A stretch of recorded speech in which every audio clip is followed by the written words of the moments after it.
Thank you, Chris. And good morning, everyone. And thank you to Stony Brook University for inviting Kristina and I to talk on this important topic. We're excited to be here today and talk about EPA's Decentralized program, as well as some of the regional perspectives that we work on for the nutrient reduction from on-site systems, some of it hit close to home for Stony Brook University and for Long Island. But before we begin, just a little background. Kristina and I are part of EPA Region 2 in the Water Division and work out of New York City office. And we participate in most of the regional work associated with decentralized wastewater management in New York, New Jersey, Puerto Rico, and the US Virgin Islands.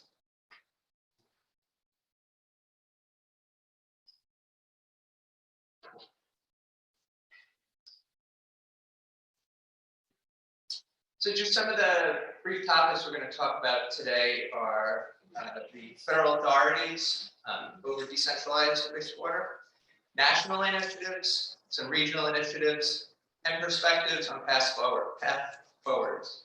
And just to note, we'll try to stay consistent with terminology, but decentralized systems, septic systems, on-site systems may get used interchangeably. But just a brief disclaimer, these are our own views and not necessarily the views for the EPA. Policies and positions, mention of any trade names or commercial products, services, enterprises do not constitute the endorsement or recommendation of use by the EPA. With that, Kristina and I wanted to offer some personal reflections on decentralized systems, and I'm new to this topic, and I joined EPA back in September of 2019 and began working closely with Kristina thereafter on decentralized topics in the region. And Kristina had a ton of information to share with me and lots of reading materials, lots and lots of reading materials.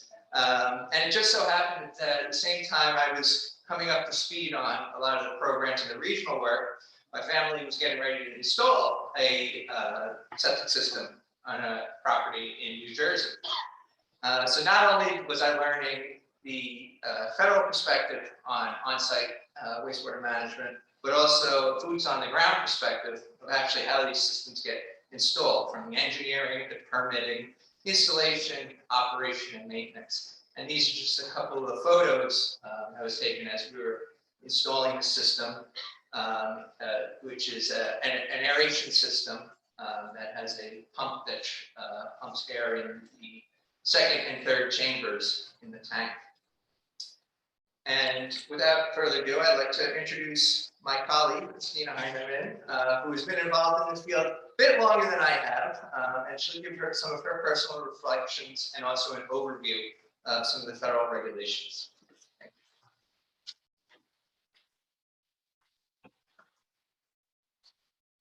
So thank you, Mike. And I guess just a decade before is when I joined EPA Region 2. I've been in Washington, D.C. At the EPA headquarters office before then.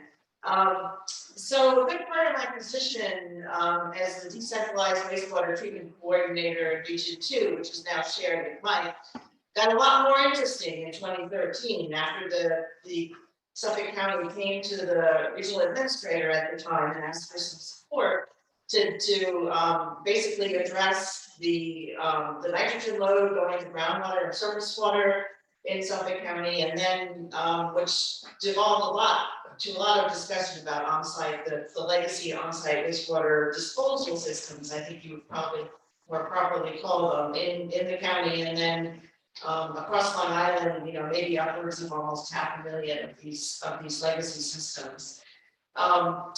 So since 2013, the county's made a lot of impressive progress.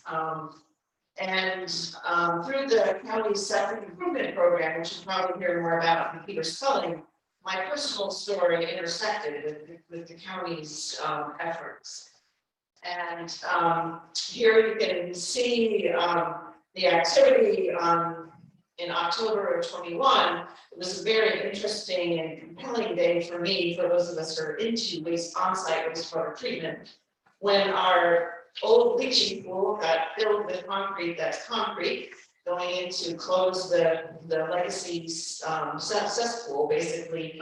And then the alternative and innovative advanced treatment system that probably gets close to an effluent concentration of 10 milligrams per liter was being lowered into the ground. So that was a milestone and a very energizing day for us. So I'm just going to also take a minute. I expect that most of you in the room are very familiar with innovative and alternative on-site wastewater treatment systems, but here's just a simple diagram. So you can see there is a treatment unit in between the septic tank, and there are various different configurations of this. And this is actually not the case with the system that we had installed in our property. There are 3 compartments within that big milk jug looking like chambers, but here in this diagram we have a treatment unit installed between the septic tank and the effluent distribution field. Typically these systems have a nitrifying unit or component or compartment, and then a denitrifying chamber that produces, converts the nitrate and harness into gas. So I'm going to spend a few minutes here talking about the federal regulatory context for on-site wastewater treatment. And the bottom line here is that U.S. federal statutes do not mandate regulation of on-site wastewater treatment or discharges to the ground. These are considered non-point sources, which are not regulated under the Federal Clean Water Act. Discharge to the ground and groundwater are regulated by states and local governments. The Federal Safe Water Drinking Water Act does regulate large capacity septic systems. And those are defined as systems that have the capacity to treat sanitary waste for 20 or more people a day. There are no performance or effluent limits established by the federal level for nitrogen, either under the Clean Water Act or the Safe Drinking Water Act. And just one final note that large capacity cesspools were banned back, I think, as of 2005 under the Safe Drinking Water Act, and that's a national requirement. But the Clean Water Act does touch on-site wastewater treatment through the Clean Watersheds Needs Survey. In short, the Needs Survey is a comprehensive assessment of the capital costs and needs to meet the goals of the Clean Water Act and address water quality and public health related concerns. So EPA, in partnership with the states and territories of the District of Columbia, typically conduct the Clean Watershed Needs Survey every 4 years. The 2021 Bipartisan Infrastructure Law, known as the bill, amended the Clean Water Act to direct EPA to conduct a complete assessment of capital improvement needs for all projects that are eligible for assistance from state pollution control revolving funds, in other words, Clean Water SRF.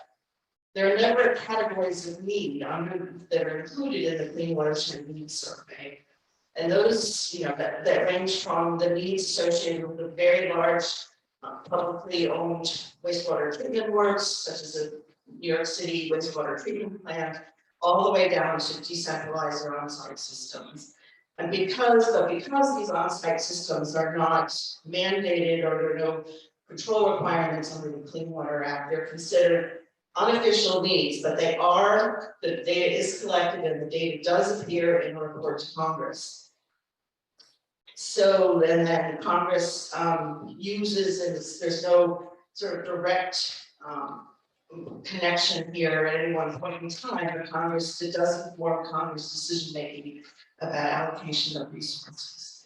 So just in the context of where we are now in Long Island and other jurisdictions, as local entities create plans for upgrades of large numbers of on-site systems to advanced treatment at a very high cost, it's contributing the data, the need, the capital infrastructure dollar need to the needs survey. will be really important to drive home the message that on-site wastewater treatment is a permanent and environmentally preferable solution to wastewater treatment across the country. And so I have some of the details here on the 2022 Clean Water Needs Survey here in terms of the data entry portal is open until February of 2023. So with that, I'm going to turn it back over to Mike, and he's going to walk you through some of additional national issues.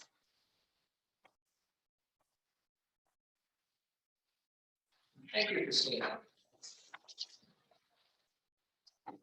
And yes, so I'll be giving a bit of an overview of some of the EPA national initiatives going on out of our headquarters office. So the EPA National Decentralized Program is housed in the Office of Wastewater Management at EPA headquarters in Washington, D.C.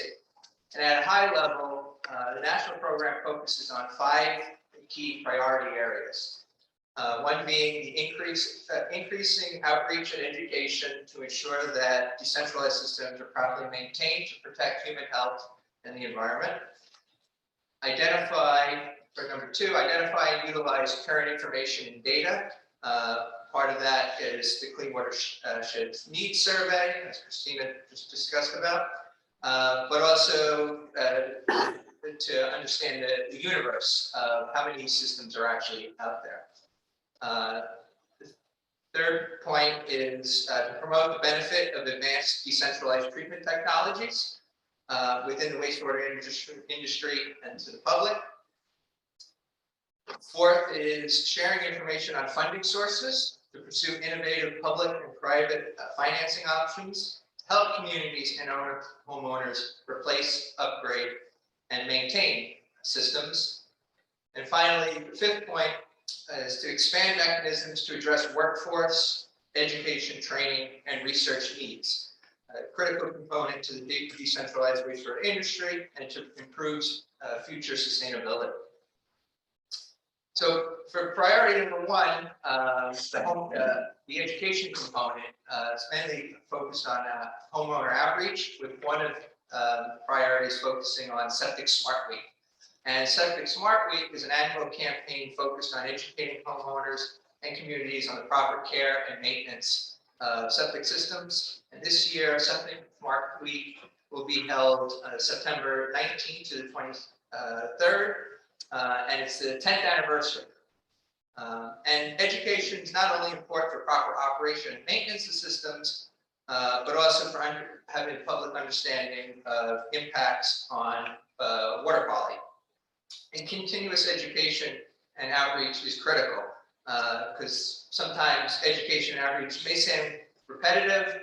We do this very often, but properties with septic systems often change hands over time. So there's many first-time home buyers that may be the first time on septic systems, and so it's important to always have information and resources to keep the system well maintained.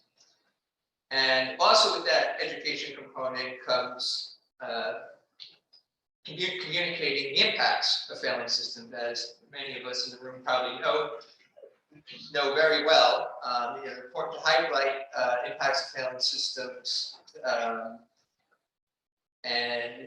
So like as seeing in this figure, there's economic impacts from housing, property values, environmental impacts, and potential contamination of recreational and drinking water supplies from pathogen components in the human sewage. And for priority number 2 is understanding the decentralized wastewater universe. And that's focusing on, well, how many systems are out there? And the last time there was an official count of septic systems across the United States was in 1990, which was the last year the Census Bureau included a septic versus sewer question as part of the census. And at the time, it was estimated about 60 million Americans were using septic systems, for about 25% population. And nearly 30 years later, this is still the official estimate. And so EPA has begun a long process to add septic question back on the census. EPA formally requested to the Census Bureau to add this question on the American Community Survey, or the ACS. And there's been lots of research, outreach, conversations with the census officials, legal reviews to move this priority forwards. Cognitive testing was scheduled for this question to be in 2020, and the question could appear on the American Community Survey starting in 2024. And as you can see from the timeline up here, it's a very long process. And the changes to the survey expected hopefully in 2024 to 2025. So we're getting there. And so priority number 4 is under the financing decentralized treatment systems. And just to note, I did skip over number 3, which is promoting benefits for advanced decentralized treatment technologies. Kristina will be discussing this in depth following this section. So there's education, the outreach that we just discussed, the universe in which we are working under, and that's all great. But to make the impact is the funding need to fund on the ground projects. And laws passed in 2014 and 2018 placed more emphasis on financing many decentralized projects, which has not necessarily seen the same focus as centralized wastewater projects in the past, like sewer connections. And this slide is very timely, and we're talking about financing options, given the recent passage of the bipartisan infrastructure law, which delivers more than $50 billion to the EPA to improve our nation's drinking water, wastewater, and stormwater infrastructure. This is the single largest investment in water that the federal government has ever made. It's a very exciting time. There's over $11 billion is dedicated in the Clean Water State Revolving Fund, which has decentralized projects listed as an eligible category for the states to include in their intended use plans. This revolving fund is a federal-state partnership that provides communities low-cost financing for a wide range of water quality improvement projects. And with decentralized projects as an eligible category, EPA issued guidance in 2020 to help stakeholders facilitate a process to fund these kind of projects, and highlighted that guidance document can be found on the EPA website /septics, and it's also included at the end of this presentation with a link. This guide includes topics such as identifying problems, selecting the best financing solutions, identifying critical partners, effectively financing the projects, and then finally implementing projects. And finally, for the 5th priority, focusing on having a skilled workforce, which is a focus of priority number 5. And as this figure shows, there's many different career pathways in the decentralized field. And it's very much a collaborative approach among industry professionals, the trades, academia, and the regulatory community to achieve a common goal. An EPA's decentralized program has a memorandum of understanding that brings together many of these partners for information sharing of technical expertise in this field. And all these career pathways interconnect with one another. And in my personal experience with installing the system, septic system, I can see how the plumber and electrician would work with the system installer for hooking everything up, and have the installer work with an engineer for proper siting and knowing how to build the system, and the engineer working with the regulators to ensure that the system is in compliance with regulations and ordinances. And EPA supports the decentralized career pathway by providing many informational guides. And I've listed 3 newer guides that have been recently issued on this slide. The first document we see is the Pipeline to Sustainable Workforce, and it focuses on the demand for decentralized occupations. It uses a workforce development analysis on career pathways and includes 34 individual occupational profiles in the appendix. The second document complements the first document in going over education and training in the field. And it's tied to 5 key job functions, which are site evaluation, site design, installation, inspection, monitoring, and operations and maintenance. And finally, the third document builds off prior 2 documents that I just described. This is a guide on developing a training program. Provides information, resources, stakeholders interested in creating training programs with community colleges, and helps to identify the right partners to get involved. So all these guides can help recruit new workers into the industry and bolster skills for the workforce. So lots of summer reading to go on. And since we're in Long Island today and at Stony Brook University, it's great to highlight some of the local workforce development going on. And we see that at the Suffolk County Septic Improvement Program that took important steps to build the local workforce capacity, along with IA technology approvals and the rollout of the Septic Improvement Program. Under this program, homeowners are eligible to receive grant to purchase installation of IA systems, associated engineering and design costs. It's also important to note this New York State Center for Clean Water Technology in Stony Brook here, and the School of Marine and Atmospheric Sciences graduate program. This is a great resource for on-the-ground education, training, and creating a highly trained workforce in the decentralized field. So, and now I'd like to pass it back to Kristina, which will discuss some of the regional priorities and hit home on that priority 3 that I skipped in the advanced treatment front.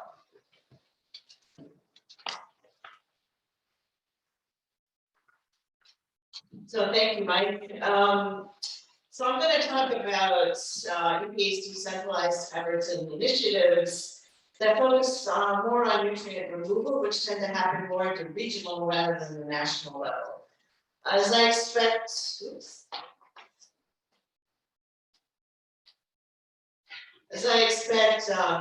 most of you are very aware that globally excess nutrients are a severe threat to coastal environments. Nitrogen load from conventional septic systems can be a threat to drinking water quality and the integrity of the coastal ecosystem. And as we have mentioned, nitrogen reducing innovative and alternative on-site wastewater treatment technologies are available, but they're costly and are not yet installed to an extent to significantly reduce the nitrogen load going to the environment. Widespread use of IA systems also presents governance and funding challenges. In addition, state and local IA approval processes can be lengthy due to understandable questions about long-term performance and operation and maintenance. Approval processes that include in-person sampling is costly, episodic, and short-term. So I just want to take a minute here to point out that as with previous administrations, the Biden administration has reiterated the importance of nutrient reductions across all sectors and sources across the country. There are no additional funds that come with this priority, but the April 2022 memo from EPA's political leadership does outline some measures for decentralized wastewater treatment. And in particular, one of which we have well underway on advanced septic system nitrogen sensor challenge, which I'll talk about some more in a bit.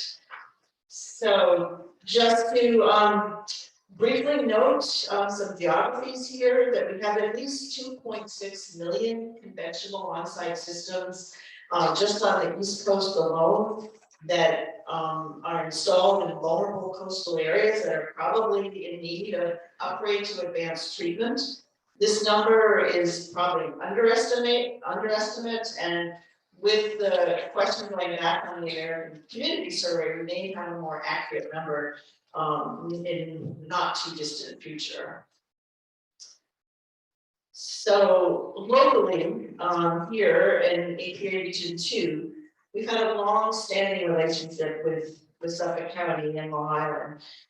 Initially through the National Estuary Programs in particular, and more recently over the past 10 plus years, that I mentioned at the start when my talk got a lot more interesting, focused on on-site systems and nutrient load reduction. We have here, right in our backyard, as Chris mentioned at the start, ground zero, or one of the more nationally significant ground zeros in terms of the numbers of conventional on-site wastewater treatment or disposal systems and nitrogen load issues. So I know this slide reads a lot like a laundry list, but Region 2 has supported the county sometimes more with moral support rather than tangible support from the start of the county's Reclaim Our Water initiative.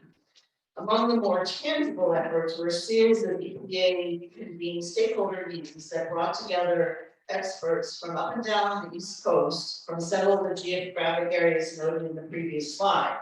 Topics included creating a local market and reducing barriers and incentives for private industry to participate in advanced treatment technologies on Long Island. The county has since made remarkable progress in this area. These meetings also focused on the environmental influence important for coastal ecosystem restoration, such as seagrass recovery and lessons learned from other estuarine environments, such as Tampa Bay. I won't go into any more detail now here on these activities, but be happy to answer questions or talk more about them later on during the day. So now I want to come to the present here and talk about initiatives that are currently underway in Southern New England, where we have the opportunity to learn from work supported by the Southeast New England program that is based in our EPA Region 1 office in Boston. Southeast New England and Cape Cod in particular have similar geography and wastewater treatment history to Long Island. And now, like Long Island, is focused on nitrogen mitigation strategies and increased use of IA systems. Through the SNEP watershed implementation grants, local applicants can focus on planning and assessment that looks at adoption of IA systems, wastewater management districts, and alternative funding mechanisms. And I just want to spend a couple of minutes on a workshop that was held back in June 2021 by the SNEP program, and some of the results are shown here. That there's a good knowledge, understanding of IA systems. People think they're a valuable addition and valuable strategy to mitigating nitrogen issues, but cost and management stand out as issues and challenges. And here are just a number of the stakeholder needs that were articulated. The need to support states and municipalities in the creation of responsible management entities, assist with incentives for grants for adoption of IA systems, establish and maintain regional data sharing agreements, evaluate the importance of innovative and interpretive systems in addressing water quality issues, and articulate positive results and benefits. And then I guess the final two, incentivize IA technological advancements with technology grants and subsidize initial O&M costs until sufficient systems are installed to establish an R&D. So I mentioned responsible management entity just now, or RMEs just now, and earlier the challenge of management, governance, and financing of large numbers of advanced treatment systems. RMEs, RME is actually a term of art that came out of the 2023 National Voluntary Guidelines for Management of Decentralized or On-Site Systems that EPA developed. And they can serve in effect as a wastewater utility, albeit for many small residential wastewater treatment units rather than a single plant. RMEs can facilitate the expansion and use of IA systems along with enhanced state and local governance management and regulation. So in light of the value of an RME, the SNEP program launched a competition to move the ball forward on RME development. The competition actually ends today, June 17th. SNEP hopes to make 2 awards, one in Massachusetts and the other in Rhode Island for RME development. And I think the entire Iowa community, so to speak, stands to benefit from what is learned and what comes out of these SNEP funded RME projects.